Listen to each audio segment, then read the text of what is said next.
Olá a todos, estamos iniciando mais um estudo da Revista Espírita, estudo este promovido pela CELS, Sociedade Espírita Obreiros do Senhor, aqui de Curitiba. Estamos estudando a Revista Espírita do ano de 1860, estamos no estudo de número 14, e os demais estudos podem ser visualizados, até aconselhamos, que assistam os demais estudos de anos anteriores, pois Kardec dá uma boa base ali da doutrina nas revistas de 1858, 1859, né? Já dá um conhecimento bem bom, né, da doutrina espírita, principalmente com as questões relativas às experiências que ele faziam, aos estudos, escala espírita, tudo mais, questão de planetas também, de cosmos. Muito importante voltar lá no passado e assistir essas aulas, né? De qualquer forma, nós, nos estudos que se sucedem, né, algumas questões nós sempre voltamos e relembramos, pois sabemos que aquele que está assistindo esta aula talvez não tenha assistido às anteriores, então a gente sempre dá uma reavivada ali na lembrança, com alguns temas aí que a gente nota que é interessante.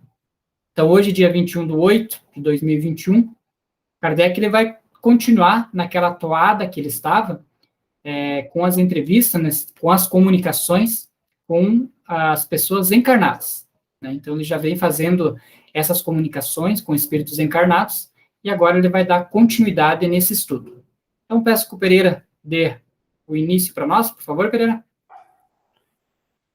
Então, vamos dando continuidade, como o Lelo falou, ao estudo da Revista Espírita, que é falando sobre o espírito de pessoas vivas, encarnadas, né?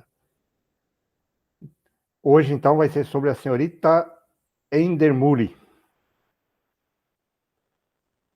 É um tema bem interessante, né? Que eu acho que muitas pessoas devem já ter questionado isso, né? Que se uma pessoa ela é surda e muda, se quando ela dá uma comunicação, ela consegue ouvir e falar, né? Então, vamos dar aqui. Então, a surda e muda de nascença, 32 anos, viva, residente em Berna, sessão de 10 de fevereiro de 1860. Aí o Kardec faz a primeira pergunta a São Luís, né, que era o mentor ali do grupo, né? Pergunta: podemos entrar em comunicação com o espírito da senhorita Endermulli? Podeis, a resposta, né? Aí faz a evocação, aquele tema tudo que Kardec sempre fazia, e a resposta: eis-me aqui, e afirmo, em nome de Deus. São Luís, poderias dizer-nos se o espírito que responde é realmente da senhorita Endermulli? Posso afirmar, e vou lá afirmo, estais mais adiantado, e credes que se fosse em outro que respondesse em seu lugar, isso seria embaraçoso. A afirmação vos prova que ela está aqui. Compete-vos garantir uma boa comunicação pela natureza e o móvel de vossas perguntas. É interessante aqui, Kardec, porque até por se tratar assim, uma coisa meio inusitada, né? Era uma surda e muda, ele quis ter certeza se era realmente a pessoa, né? Por isso que ele fez essa pergunta para São Luís, né? E aí o Kardec pergunta agora a senhorita Endermulli: sabeis exatamente onde está nesse momento? Perfeitamente. Pensais que eu não tenha sido instruída sobre isso? Como podeis responder aqui, se vosso corpo está na Suíça?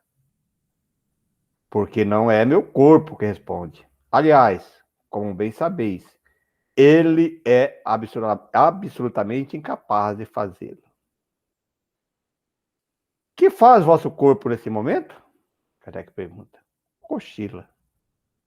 Está com saúde? Excelente. Observação. O irmão da senhorita Endermulli, que se achava presente, confirma que realmente ela goza de boa saúde. Quanto tempo levastes para vir da Suíça até aqui? Um tempo inapreciável para vós. Aqui de novo, né? Se vocês acompanharam os estudos anteriores, Kardec sempre fazia essa pergunta, né? Se ele percebeu o caminho, quanto tempo gastou, se ele conseguia ver o que estava na paisagem, né? Então ele praticamente repete essa pergunta para todos esses vivos, encarnados, né, que vem. Sim, e é interessante, né, Pereira, porque com base nessa frequência de perguntas cíclicas que ele fazia, ele ia moldando ali um padrão, né? Então, por exemplo, por que a gente sempre comenta que é possível evocar o espírito de uma pessoa viva, mas essa provavelmente está ou dormindo, ou cochilando, em sonolência, né? Porque Kardec já vinha fazendo os estudos, e, por exemplo, na número 5 ali, que ele comenta, o espírito responde que ele está cochilando, né? Ela cochila. Então, o espírito não pode estar em vigília, né? Acordado e dando a comunicação, né? Então, desses estudos de Kardec que a gente faz essas afirmações quando nos questionam, né? É verdade. Ó, de novo a pergunta que ele perguntou para os outros. Viste o caminho que percorreste? Não. Estais surpresa de vos achar nesta reunião? Minha primeira resposta vos prova que não. Que aconteceria se vosso corpo despertasse enquanto nos falais aqui? Eu lá estaria. Também, essa é uma pergunta bem recorrente, né? Que ele perguntava também. Ele mudava um pouquinho da maneira de perguntar, mas sempre perguntava isso. Existe um laço qualquer entre vosso espírito aqui presente e o corpo que se encontra na Suíça? Sim. Não for assim, quem me advertiria de que devo voltar a ele? Vede-nos bem distintamente? Sim, perfeitamente. Compreendeis que que possais ver-nos, mas que não vos vejamos? Mas, sem dúvida. Ouves o ruído que faço nesse momento batendo? Aqui não sou surda. Interessante saber essa pergunta, né? Porque pode-se dizer que o espírito percebe pelo pensamento, né? A gente fala assim, se comunica pelo pensamento, né? Ele se comunica pelo pensamento. Mas ele quis saber que também ouviu o barulho, né? Nossa, é muita perspicácia, né, dessa pergunta, né? Porque a gente sabe que a comunicação de espírito se dá pelo pensamento, né? E aí ali ela podia estar pensando em todas as questões que Kardec pensava em formular, ela já captava pelo pensamento. Agora uma batidinha, né, na mesa, estou escutando também, então estou escutando a parte física da situação. Pois é, bem interessante mesmo. E ele continua. Como percebeis, olha aí, ó, a outra pergunta. Como percebeis, visto que, por comparação, não tendes lembrança do ruído em estado de vigília? Eu não nasci ontem, olha aí. Kardec faz uma observação sobre essa resposta aí. A lembrança da sensação do ruído vem das existências em que ela não era surda. Esta resposta é perfeitamente lógica. Escutaríeis música com prazer? Com tanto mais prazer quanto há muito tempo isso não me acontece. Cantai alguma coisa para mim? Ela afirma, cantai alguma coisa para mim, para Kardec cantar. Lamento não poder fazê-lo agora, Kardec. É que aqui não haja um instrumento para vos proporcionar esse prazer. Mas parece que vosso espírito, desprendendo-se todos os dias durante o sono, deve transportar-se em lugares onde pode ouvir música. Isso me acontece muito raramente. Como podeis responder-nos em francês, já que sois alemã, e não conheceis a nossa língua? Outra pergunta bem interessante também. Aí que vem aquilo que eu falei antes ali, né? O pensamento não tem língua. Eu comunico ao guia do médio, que o traduz na língua que lhe é familiar. Essa questão aqui é muito importante, né, Pereira? Porque daí ele nos dá a liberdade, né, de, quando faz um trabalho mediúnico e tal, de não ficar restrito a, por exemplo, um país do seu próprio idioma. Né? Ah, não, só posso receber espírito que fala português, senão não vou entender. Às vezes vem espíritos lá, né, centenas de anos, que falam só latim, né? Às vezes eles até tentam iniciar uma comunicação em outro idioma, né? Mas aí existe todo um preparo ali para que ele fale, porque ele tem conhecimento pelo pensamento, consegue se captar em qualquer idioma, né? Então, aí existe até alguns equívocos com alguns médios, alguns agrupamentos. Eu tive algumas experiências algumas vezes com os médios, iniciava a comunicação numa língua diferente, né? E a primeira coisa que eu sempre fiz, eu falava, não, você vai falar na nossa língua. E falava. Porque estudando aí um pouquinho a doutrina espírita, nós percebemos já a própria literatura nos ensina, que é mais difícil ao médium falar naquela língua diferente do que ele falar na língua atual. Para ele falar essa língua diferente, ele tem que ter tido uma reencarnação com essa língua lá no passado, outrora, e aí o pensamento dele traduzir para essa língua. Você entendeu? Mas tem até uma obra, não sei se é nos Bastidores da Obsessão, ou do Bezerra de Menezes, lá do projeto Filomeno de Miranda, que tem uma passagem bem interessante, que o Filomeno de Miranda até comenta. O espírito falava uma língua morta, em latim, nas comunicações dele que ele dava lá. Eu acho que é Obsessão e Loucura, se não me engano, da obra. E aí o espírito falava naquela língua nativa, né, africana lá. O médium falava, que estava dando a comunicação, falava na língua, acho que era inglês ou português, não lembro agora da língua, falava em português, que era no Brasil, falava em português, e o espírito ouvia na língua dele. Então, quem ouvisse a comunicação ficava maluco. Aí, primeiro, como é que pode? Falou, não, porque o espírito fala, mas é o pensamento. Já traduzia tudo isso, né? Então, não há necessidade. Então, há algumas questões, às vezes, quando acontece dentro do grupo mediúnico, a primeira questão que tem que fazer é necessariamente o pensamento. Então, você tem que falar, não, você vai falar na língua. Porque ele sabe a língua atual, o médio, se ele está falando naquela língua, porque ele entrou naquela sintonia e deixou-se num processo meio fascinado pela língua e deu prioridade para falar naquela língua. Mas não que ele não consegue. Muitos dizem que não consegue. Não, ele consegue. Ele apenas está optando por fazer por aquela língua diferente lá, né? Sim, aí eu acho, né, Pereira, que até fazendo aí uma crítica, né, que nós sempre seguimos Kardec, né? Lógico, Kardec sempre deixou aberto que se em algum momento ele tivesse errado e a ciência provasse que estava errado, a gente poderia se adaptar, o espiritismo se adaptaria. O que eu praticamente tenho certeza que não vi nada até agora. Mas nessa questão de Kardec, ele deixa claro, né, que o espírito se comunica pelo pensamento. E aí teve uma época atrás que o pessoal quis introduzir o Esperanto como se fosse uma língua espiritual e tal, estava dificultando mais uma comunicação que já era simples, né? Que Kardec tratava como simples. Então, essa foi mais uma questão que, quando surgiu, diziam assim, não, que isso é para facilitar as comunicações. Peraí, então você não está seguindo Kardec, como você falou, porque para Kardec é o pensamento. O pensamento não precisa de língua diferente. Talvez seria importante o Esperanto para a universalização nossa encarnado, para não ter aquela discriminação de uma língua a outra. Aí eu até concordo, se você deve colocar nesse termo, né? Porque daí, não dizer que você fala em alemão, tu fala, se todo mundo falasse no Esperanto, aqui nós encarnado, tudo bem. Até seria bem interessante isso, né?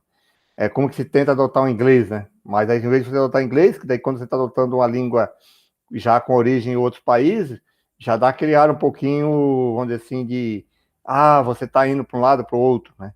E se você criasse uma língua nova, onde que todo mundo se comunicasse, para os encarnados, tudo bem. Agora, o que eles queriam vender, o que eles queriam colocar dentro do doutrina espírita, como uma questão de facilitar as comunicações com os espíritos, aí eu não concordo, porque não há necessidade disso, né? Como o Kardec coloca. Bom, aí o Kardec continua perguntando, qual é esse guia de que falais? Seu espírito familiar. É sempre assim que recebeis comunicações de espíritos estrangeiros. E é desse modo que os espíritos falam todas as línguas. Então, o Kardec faz uma observação sobre essa questão. Dessa maneira, muitas vezes as respostas não chegariam senão de terceira mão. O espírito interrogado transmite o pensamento ao espírito familiar, que é ao médio e o médio. O traduz, seja pela escrita, seja pela palavra. Ora, podendo o médium ser assistido por espírito mais ou menos bom, isso explica como em muitas outras circunstâncias, o pensamento do espírito interrogado pode ser alterado. Assim, no começo, São Luís disse que A presença do espírito evocado nem sempre é suficiente para assegurar a integridade das respostas. Cabe-nos apreciá-las e julgar,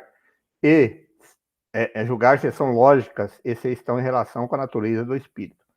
Aliás, segundo a senhorita Enderbury, esta tríplice fieira não ocorreria senão com os espíritos estrangeiros. Interessante ali, o que dá a entender ali na observação de Kardec é que existia um terceiro espírito que fazia a interpretação, né, a tradução do idioma. Então, mas isso dentro do próprio grupo mediúnico, sempre tem esses espíritos, né, que estão ali fazendo essa intermediação. Até mesmo, não é só na questão de linguagem, até na questão energética, né, os espíritos muito densos, às vezes esse, vamos dizer assim, essa intermediação aí para facilitar o diálogo, né, até para inibir um pouquinho algumas questões, né. Aí ele continua perguntando, Kardec, qual a causa da enfermidade que vos afetou? Uma causa voluntária. Por que, singularidade, todos os vossos irmãos e irmãs, em número de 6, foram acometidos pela mesma enfermidade? Olha, sabia disso, não é interessante, hein? Pelas mesmas causas que eu. Assim foi voluntariamente que todos escolhestes essa prova. Pensamos que essa reunião, na mesma família, deve ter ocorrido com a prova para os pais. É uma boa razão? Ela se aproxima da verdade, né? Não respondeu afirmativa. Vedes aqui vosso irmão? Que pergunta. Está contente de vê-lo?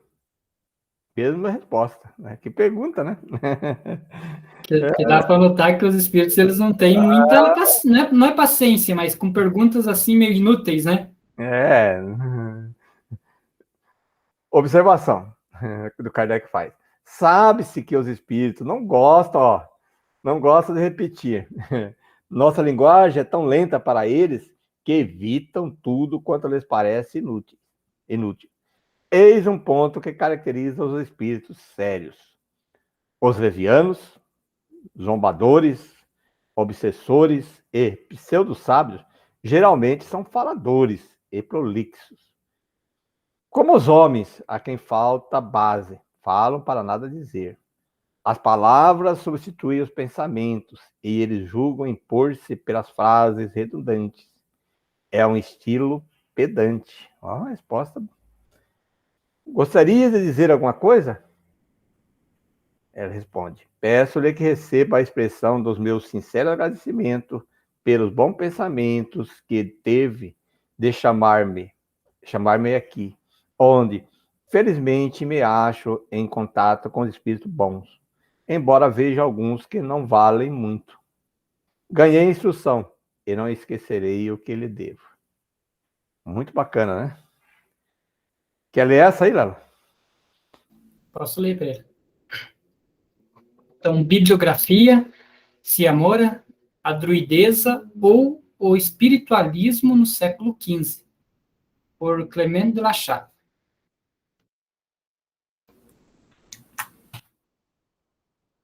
As ideias espíritas fervilham em grande número de escritores, antigos e modernos, e muitos autores contemporâneos ficariam admirados se lhes provássemos, por seus próprios escritos, que são espíritas sem o saberem. Essa frase aqui já me traz um monte de comparativos, né? Que é essa questão de eu sou espírita sem saber. Eu digo que eu fui sempre espírita, sim, mas não, né? Fui me encontrar lá só com 20 anos, né? Com 20 anos de idade, que mais ou menos 25 anos que eu comecei a seguir o espiritismo. Né? Por quê? Porque às vezes você está conversando com uma pessoa e a pessoa fala assim para você, né? Eu devo ter feito alguma coisa na outra vida. Peraí, mas ou é espiritualista ou é espírita, porque para falar em outra vida, você tem que acreditar em reencarnação. Né? Qualquer outra religião não acredita, sim, em reencarnação, ensina a ressurreição e tal. Né? Então, Kardec até já traz acho que não sei se é a peça de Kardec, mas ele já traz à tona isso aí, né? Muitos ali são espíritas sem o saber. Pode... E, aliás, até eu acho assim que existe muitos espíritas sem saberes que são mais espíritas do que alguns que declaram-se espíritas. Porque tem muitos agem como verdadeiros espíritas, né? Em termos de caridade, em termos de acreditarem, de ter fé, do que muitos que se declaram, que participam dentro da instituição espírita, não sei o que, desse cara é espírita. Se a gente prestar atenção, existe mesmo, porque para ser espírita você não precisa declarar espírita, né? É que nem ele quer dizer aí. Bem, bem interessante esse texto mesmo. Lembrar é a máxima lá, né? Fora da caridade não há salvação. Não é fora do espiritismo, do catolicismo, do protestantismo. É fora da caridade. Né? Pode, pois, o espiritismo encontrar argumentos em seus próprios adversários, que parecem ter sido impelidos, malgrado seu, a fornecer-lhe armas. Assim, os autores sacros e profanos apresentam um campo no qual não só se deve respingar, mas colher as mancheias. É o que nos propomos fazer algum dia, e então veremos se os críticos julgam acertado mandar aos hospícios aqueles que incensaram e que o nome, de pleno direito, tem autoridade nas letras, nas artes, na ciência, na filosofia ou na teologia. O autor do opúsculo que anunciamos não é daqueles que se pode dizer espíritas sem o saberem. Ao contrário, é um adepto sério e esclarecido, que se dispor a resumir as verdades fundamentais da doutrina numa ordem menos árida que a forma didática, e com o atrativo de um romance semi-histórico. Com efeito, aí encontramos o Delfim, que mais tarde foi Luís XI, e alguns personagens de seu tempo. A descrição dos costumes da época, Ciamora, o último rebento das antigas druidezas, conservou as tradições dos cultos dos antepassados, mas esclarecida pelas verdades do cristianismo. No artigo da revista do mês de abril de 1858, vimos a que grau haviam chegado os sacerdotes da Gália, no tocante à filosofia espírita. Eu acho que eu até me recordo desse artigo, Pereira. Era um artigo que ele comentou lá que os druidas eles eram muito inteligentes, principalmente nessa questão espiritual, mas que eles tinham toda uma iniciação e que somente os mais altos ali, patamares dos druidas, tinham conhecimento assim mais amplo sobre tudo. E os que estavam no grau mais abaixo não tinham acesso a esse conhecimento. Se não me engano, é esse o artigo que ele está citando ali. Portanto, aí as pessoas que nos acompanham voltar lá em 1858 e procurar por esse artigo. Até vou tentar achar e vou colocar na descrição do vídeo no YouTube ali para ajudar. No tocante à filosofia espírita. Não há, pois, nenhuma contradição em pôr essas mesmas ideias na boca de seu descendente. Ao contrário, é tornar evidente uma verdade muito pouco conhecida, e sob esse prisma, o autor bem mereceu dos espíritas modernos. Pode-se julgá-los pelas seguintes citações. Eda, jovem noviça, no momento de êxtase, dirigindo-se a Ciamora, assim se explica. Então, agora é a Eda que vai falar. Sob a forma do meu anjo familiar, aparece-me um espírito. Oferece-se para guiar-me nas penosas visões daqui de baixo. Os homens, diz-me ele, são maus porque desconheceram sua natureza espiritual, porque rejeitaram esse agente sutil, esse influxo divino que Deus havia espalhado para sua felicidade na criação, e que os fazia iguais e irmãos. Então, os homens curavam, porque, fazendo apelo a esse agente sutil da criação, dele retiravam poderoso auxílio. É na hora da morte que cada homem me aparece. Ó tristeza, ó desgosto, que desespero amargo. Esses seres perversos deixaram de amar. Se amor, cada homem leva consigo, ao morrer, as virtudes e os vícios. Leve ou carregada de faltas, sua alma se leva mais ou menos pois guardou pouco ou muito do agente sutil. O amor, essa substância de Deus, que conforme as afinidades, atrai para si as substâncias semelhantes e repele as que procedem de um princípio contrário. A alma do homem mau fica errante aqui embaixo. A todos insuflando sua essência corrompida. Tem a alegria do mal e o orgulho do vício. Nós a chamamos demônio. No céu tem o nome de irmão transviado. Mas, de todos os corações piedosos, se amor, eleva-se um suave vapor, e malgrado seu, a alma demônio chega a ser saturada pelo mesmo. Ela aí se retempera, despojando-se em parte de sua corrupção. Então começa a perceber a ideia de Deus, o que no estado de alma não podia fazer. Do mesmo modo, aqui é interessante, né? Porque às vezes, né, as pessoas, né, todos nós, né, às vezes fazemos algumas coisas assim, por mais que a gente saiba que é errado, acabamos cometendo, né? Mas quando a gente, às vezes até por não compreender o total ensinamento, né? Mas o espírito ali dá a entender que quando se desprende, se desencarna, você começa a ter uma visão mais ampla, e aí você vai tendo a visão de que o quão aquilo que foi feito era errado, e é ali que começa o remorso, né? Porque agora você está tendo ali uma visão prática, uma visão bem mais ampla daquilo, que às vezes que por estarmos encarnados, nossos sentidos, né, com esse corpo grosseiro, a gente não consegue ter uma total noção. Do mesmo modo que a alma leva consigo a imagem exata, embora toda espiritual do seu corpo, assim também a ela se junta esta outra, impregnada de seus vícios e imperfeições, e a alma se adensa e não pode ver. Nesse mundo invisível, acima do nosso, se amora, onde com esforço pouco a pouco me elevo, nuvens brilhantes limitam-me a visão. Milhares de almas, espíritos celestes, nele entram e saem, como flocos de neve. Abaixados, elevados, despertos, correm arrastados pelo ímpeto caprichoso dos ventos.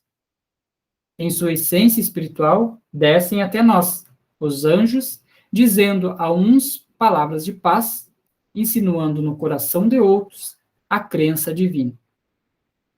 Inspirando a este a busca da ciência, insuflando naquele o instinto do bem e do belo, porque foi tocado pelo dedo de Deus, aquele que, em sua arte, a esta levou o gosto das nobres e grandes coisas. Todo homem tem a sua egéria, conselheira secreta a quem se dá ouvidos.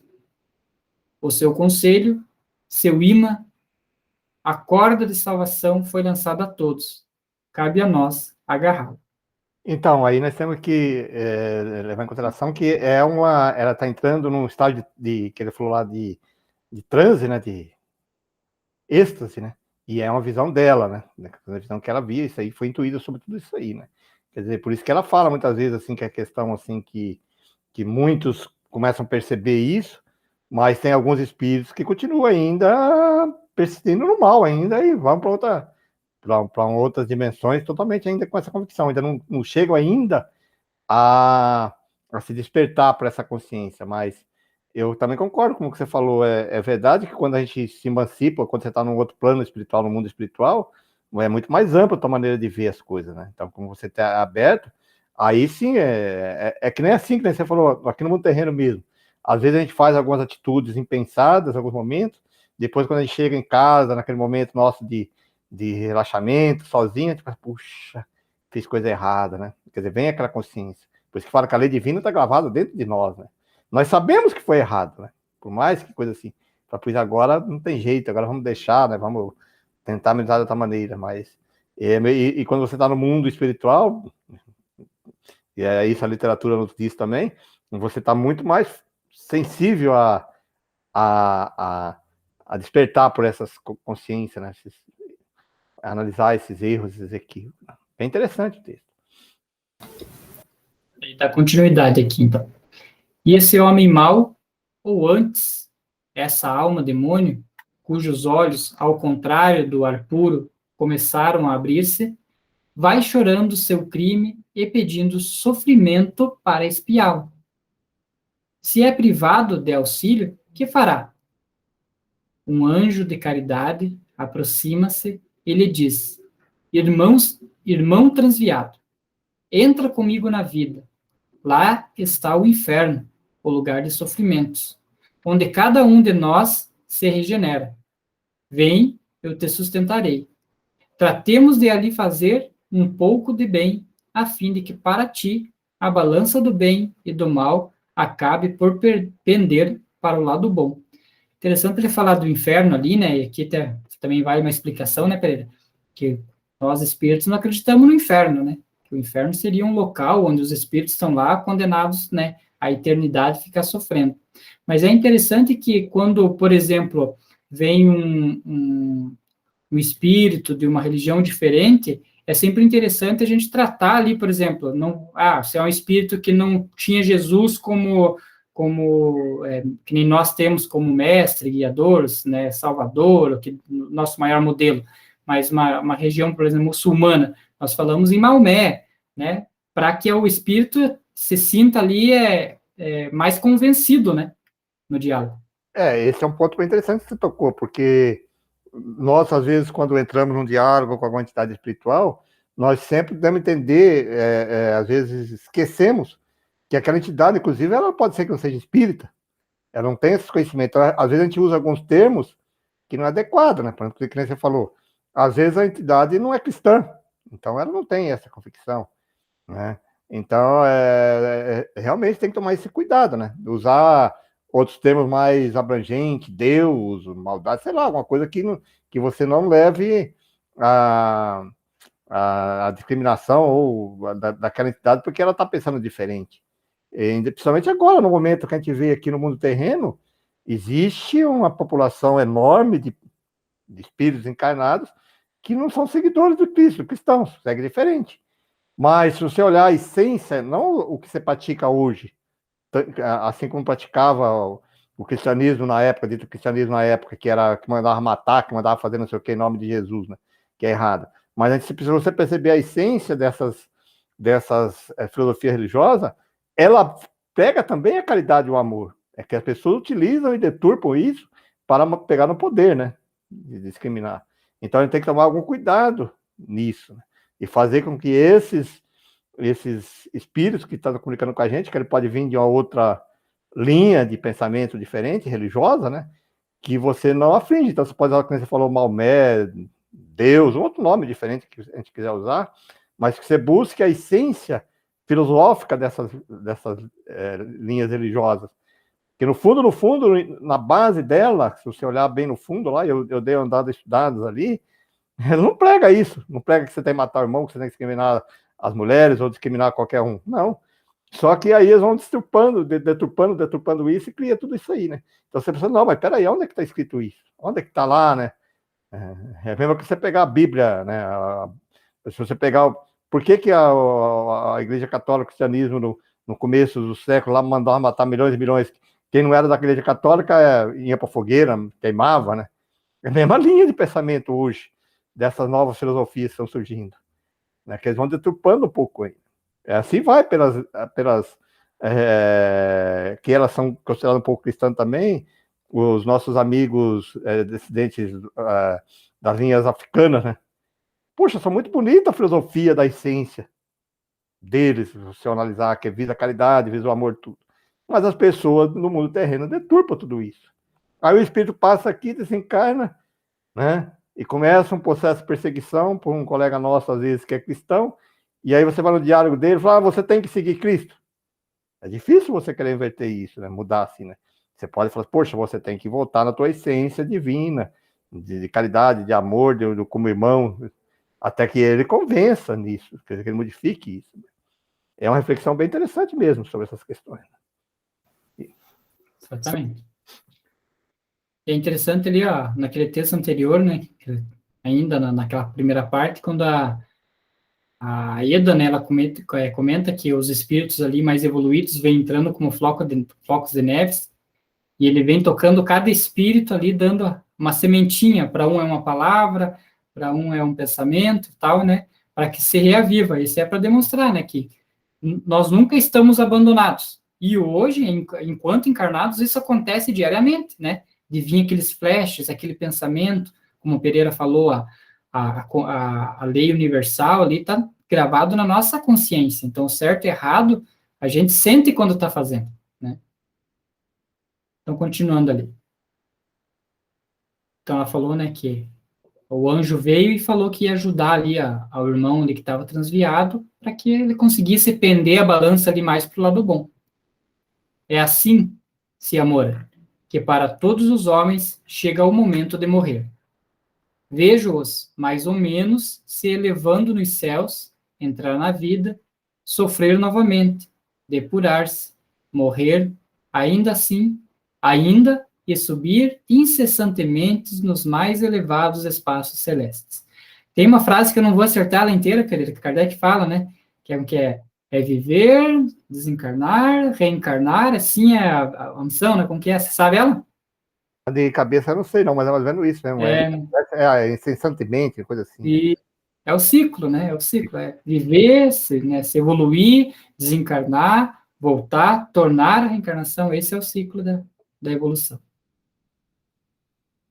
Ainda não alcançam o céu do Deus único, mas por meio de longas peregrinações através de outros mundos, muito mais maravilhosos e aperfeiçoados que este, à força de se depurar, chegarão a possuir. Interessante esse texto. Quer ir para esse? Quer falar esse, Pedro? Posso falar assim. Então, vamos dando continuidade aqui. É bacana a gente refletir sobre esses temas, né? Como eu sempre digo, né?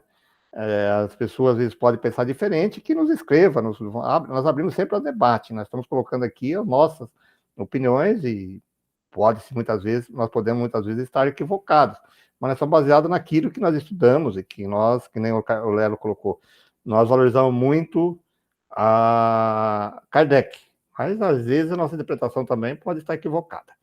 Vamos lá. Ditados espontâneos. O Gênio das Flores. Sessão de 23 de dezembro de 1859. Médio, Senhora de Bouet. Vamos ao texto.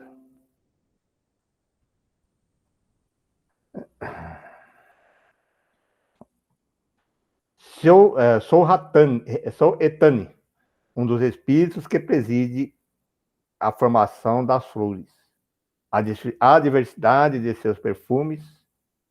Sou eu, ou melhor, somos nós, porquanto somos milhares de espíritos que ornamos os campos, os jardins, que damos ao horticultor o gosto pelas flores.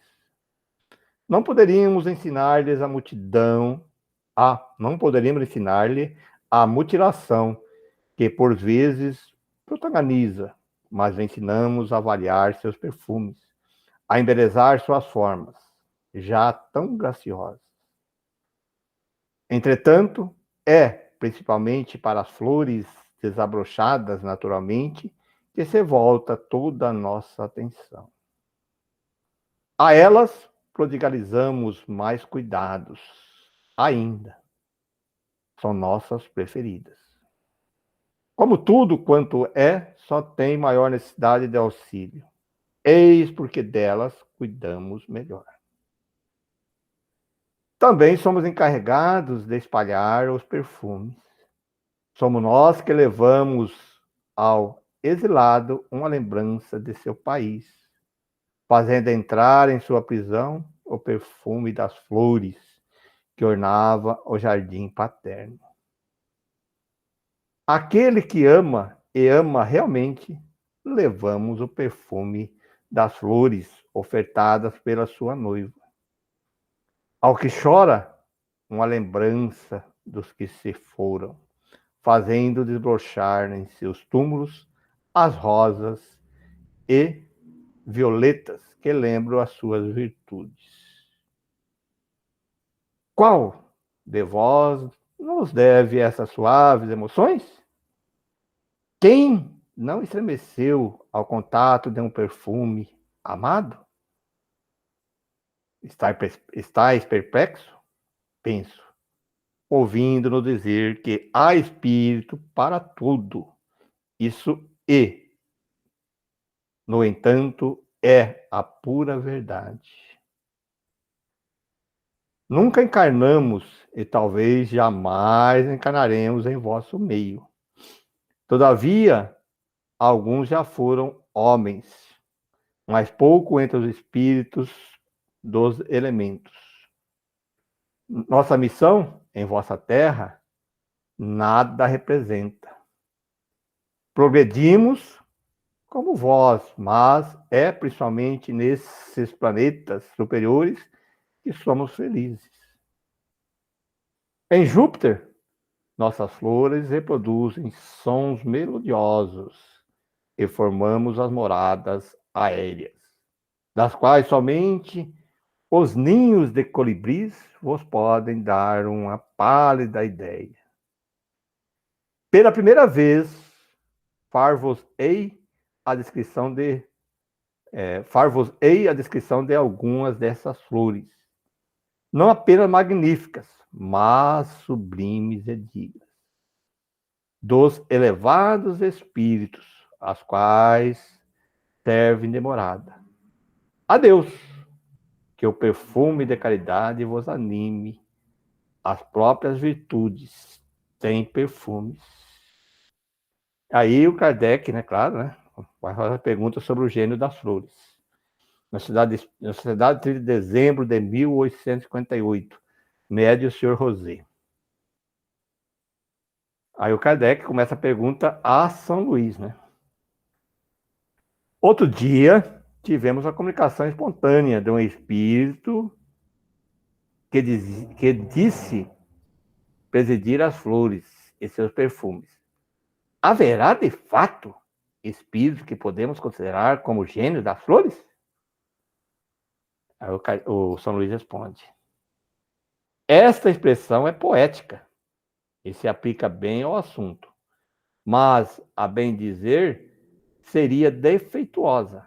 Não deveis duvidar de que o Espírito preside por toda a criação ao trabalho que Deus lhe confia. É assim que deve ser. É assim. Desculpa que teve uma interferência aqui. É assim que deve ser entendida essa comunicação. É interessante, bem, é isso mesmo, né? Porque é claro que vai existir, né? Então, é como ele colocou de uma maneira poética, assim, para dizer, para entender. Mas que os espíritos participem de toda a criação, né? Bem interessante essa resposta. E o Kardec continua perguntando. Esse espírito diz chamar-se Etane.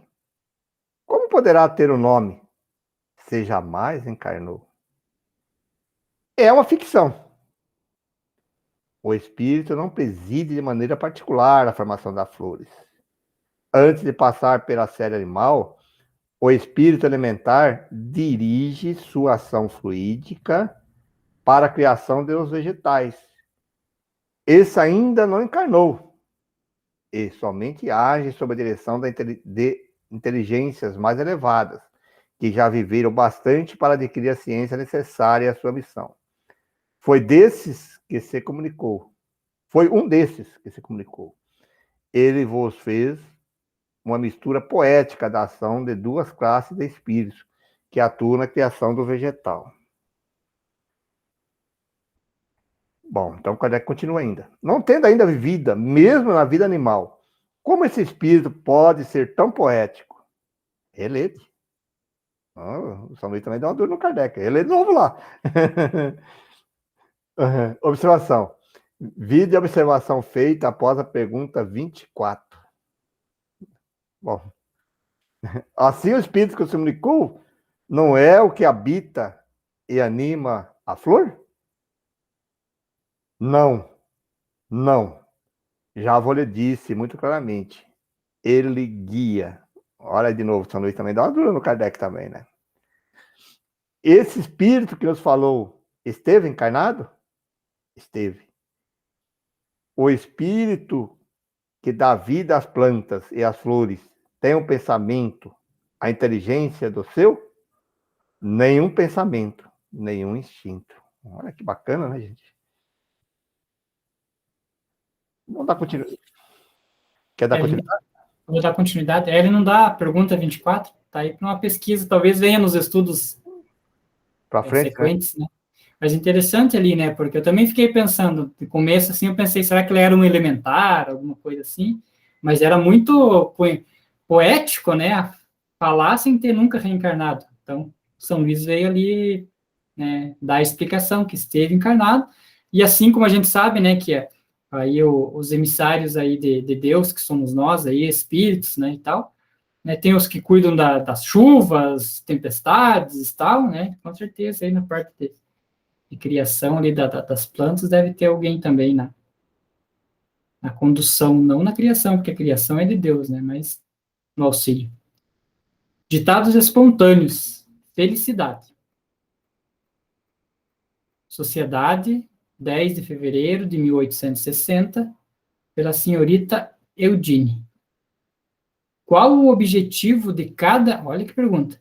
Qual o objetivo de cada indivíduo na Terra?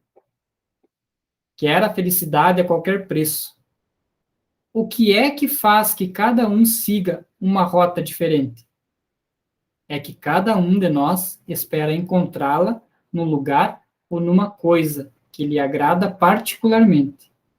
Uns buscam a glória, outros as riquezas, outros ainda as honrarias. O maior número corre atrás da fortuna, pois atualmente é o meio mais poderoso de chegar a tudo. A tudo ela serve de pedestal. Mas quantos veem realizada essa necessidade de felicidade? Muito poucos. Perguntai a cada um dos que chegam se alcançou o objetivo a que se propunha, se são felizes. Todos responderão ainda não, porque todos os desejos aumentam na proporção daqueles que são satisfeitos. E hoje há tanta gente que quer interessar-se pelo Espiritismo, é porque depois de ver que tudo é quimera, e mesmo assim, querendo alcançá-la, experimentam o Espiritismo como tentaram a riqueza e a glória. Se Deus pôs nos corações essa necessidade tão grande de felicidade, é que ela deve existir em algum lugar. Sim, tende confiança nele, mas sabei que tudo quanto Deus promete deve ser divino como ele, e que a felicidade que buscais não pode ser material. Olha que interessante essa máxima aqui, né? Porque cada um segue uma rota. Eu costumo dizer que cada um é um universo, né? Às vezes eu gosto de conversar lá com o pessoal no trabalho, gosto de escutar as histórias, né? De como chegou até ali, como que era a família, como que era a vida.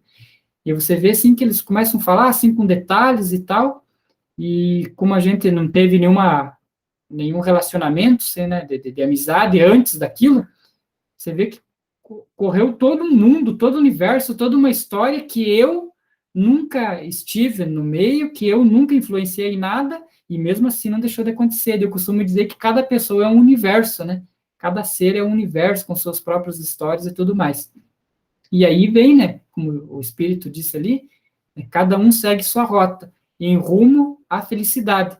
E é interessante essa questão que ele colocou, que ninguém batalha rumo à tristeza, rumo ao sofrimento, não, estou indo ali para sofrer. Não, todo mundo está indo, rumando rumo à felicidade, né? Assim como o Pereira comentou anteriormente, que né, a lei ali universal está na nossa consciência, do certo e do errado, com certeza esse desejo de ir buscar a felicidade também está na nossa consciência, né? E o Espírito trouxe uma frase ali que foi formidável, né? Se, né, Deus aí é a nossa onipotência, é o tudo de bom, vamos dizer assim, a felicidade verdadeira está em Deus. Se nós buscamos uma felicidade verdadeira, mas pelos meios do dinheiro, da fama, da beleza enfim, estamos buscando de uma forma errada, buscando de uma forma material, né, que provavelmente não é a que Deus nos preparou, né? Quando você comenta sobre a questão de... Eu também gosto de ouvir essas biografias de famílias, assim, essas histórias de famílias, né? E aí você pode perceber, eu dou exemplo da nossa família. Então você percebe assim que normalmente muitos constam assim, era muito trabalho, trabalhava muito para ganhar dinheiro, trabalhava de tal horário, mas as famílias realmente bem-sucedidas, né, vamos dizer assim, que se destacam, é aquelas que são baseadas em fundamentos morais, né? Então, eu dou um exemplo, assim, da nossa família, por exemplo. O final do pai era de muito trabalho, que fala, você vai contando essa história que você colocou, que cada um tem os seus caminhos, né, que você passou, mas aí você começa a ver os valores morais, que é o valor, assim, do respeito, da honestidade, né, da integridade. Então, você vê que traz esses valores. Então, as famílias, os agrupamentos, quando a gente começa a perceber que tem alguns que começam a falar assim, não, mas que tem que trabalhar, que tal, e ganhar dinheiro, e fez essa fortuna trabalhando. Mas será que ali tem a felicidade? Você percebe que muitas dessas famílias não são felizes. Elas podem ter conquistado muitos poderes, né, status, propriedades, mas não estão felicidades. Aí já você vê que a família, às vezes, mais humildes financeiramente, vamos dizer assim, quando ela começa a contar essas histórias, você percebe que tem nesse fundo moral, né? Aqui nós está falando, né? Olha, vinha do meu avô lá, dizia que tem que ser honesto, que você não podia enganar os outros, né? Então é bem interessante quando você comenta isso. Eu tenho observado isso, analisado esses perfis de famílias, e a gente percebe o que vem trazendo com esse tempo aí. A gente fala, puxa, mas se a minha família ou meus familiares fizeram isso, eu tenho que fazer diferente, né? Porque isso não trouxe felicidade, não está fazendo felicidade hoje, no momento.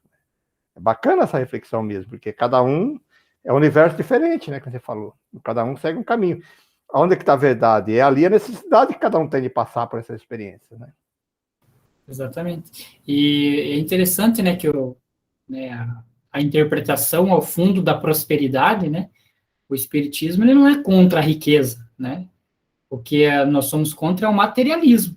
Então, se você está batalhando, eu tenho dinheiro, eu consigo fazer uma viagem, reunir a família, vamos viajar, vamos passar um momento juntos.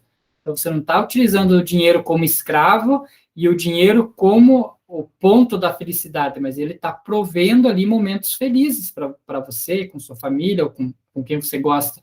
O dinheiro pode prover, de repente, você comprar cestas básicas, roupa para as pessoas que são carentes, e isso te fazer bem.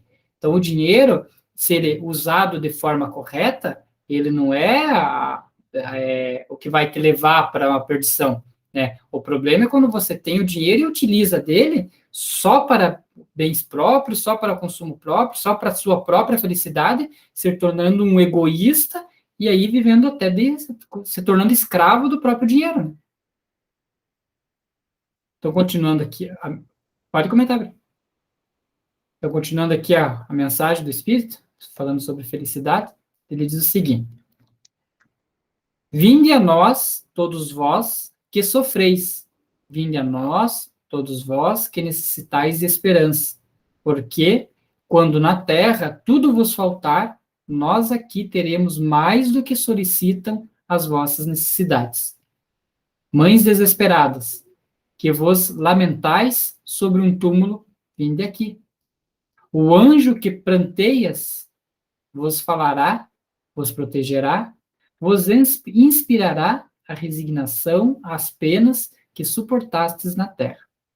Todos vós que tendes insaciável necessidade da ciência, dirigi-vos a nós, porquanto somente nós podemos dar ao vosso espírito o alimento necessário. Vinde, saberemos achar um alívio para cada ferida, e por mais abandonados pareçais a espíritos que vos amam e estão prontos a vô-lo provar. Falo em nome de todos.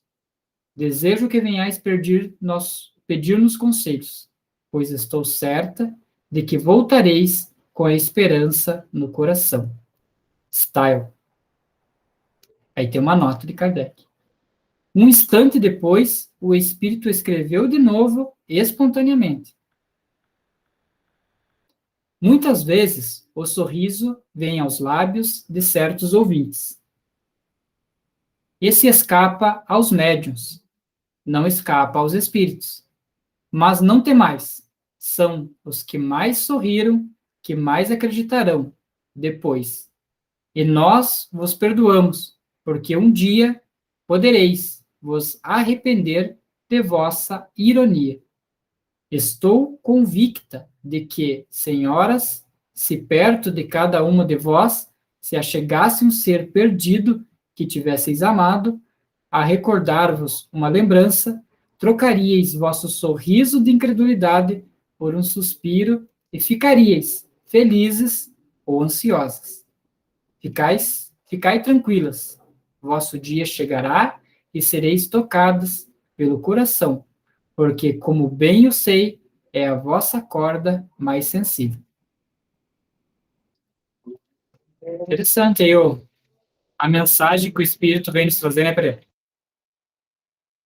E o interessante de tudo isso, que você percebe que existe uma ligação da primeira com a outra, né? A primeira daquela comunicação que foi colocada lá, ela fala de que percebia os espíritos descendo, intuindo as pessoas, conversando, dando ânimo. Né? E aqui ele vem falar de novo, sempre vai ter um espírito. Isso nós temos que ter essa convicção. É que nós, às vezes, não sintonizamos, né? Nós temos a questão de sintonia. Se nós pararmos um pouquinho, fazer uma reflexão, e pedirmos ajuda do coração mesmo, ela virá, né? Através de uma intuição, de uma mudança, alguma coisa assim. É que nós, às vezes, vamos deixando isso, né? Não estreitamos esse laço entre o mundo espiritual, né? Mas é que tem não sei quem que eu ouvi falar dessa forma, mas eu achei muito prudente, muito interessante, que quando nós pedimos paciência para Deus, ele não vai nos dar a paciência, ele vai nos oportunizar para que tenhamos a paciência. Porque paciência você não ganha, você conquista. Né? Você tem que educar e aprender, porque quando você vai ganhar, você tem paciência, não vai acontecer isso aí. Agora você tem que conquistar ela, você tem que, né? A partir do momento que você compreendeu que aquilo não é relevante, que não precisa discutir agora, você vai embora. Por isso que eu concordo com você, eu já vi mesmo essa frase muitas vezes. É por isso que fala, quanto mais reza, mais assombração aparece, né? É mais ou menos assim nesse sentido, né? Porque a pessoa reza, aí aparece mais dificuldade para você, tem mais fé, você tem que continuar persistindo, né? É bem isso mesmo o caminho. Encerramos? Deu nosso horário, né? Deu horário, também no horário nosso. Então, amigos, agradecemos a todos aqueles que nos acompanharam nesse dia de hoje. Muitos acompanharam ao vivo, outros acompanharão assistindo os vídeos a posteriores. Eu gosto sempre de repetir isso, né? Que essas são opiniões pessoais nossas, ninguém aqui está querendo ser dono da verdade, apenas estamos analisando, discutindo de acordo com aquilo que está nos textos e que nós estudamos e aprendemos na doutrina espírita. Mas não quer dizer que muitas vezes as nossas interpretações também podem ser melhoradas, né? Alguns outros pontos podem ser acrescidos.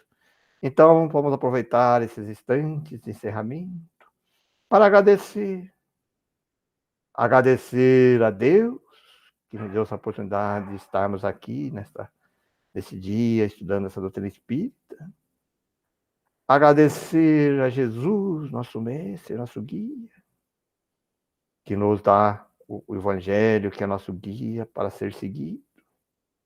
E agradecer a todos os amigos espirituais que nos acompanham, sejam aqueles benfeitores que vêm nos intuir, nos ajudar nas nossas interpretações, como aqueles que também se aproximam para a aprendizagem, para o estudo. Obrigado, amigos espirituais, por podermos estar esses momentos juntos, nessa sintonia de amor. E assim pedimos aos amigos, a Jesus, a Deus, que as nossas vibrações de amor e harmonia, como nós falamos hoje sobre as flores, que um perfume suave de flores silvestres possa alcançar a todos aqueles que sofrem, como nosso amigo disse na forma figurada, que esse perfume possa chegar nos cárceres, onde aqueles irmãos decepcionados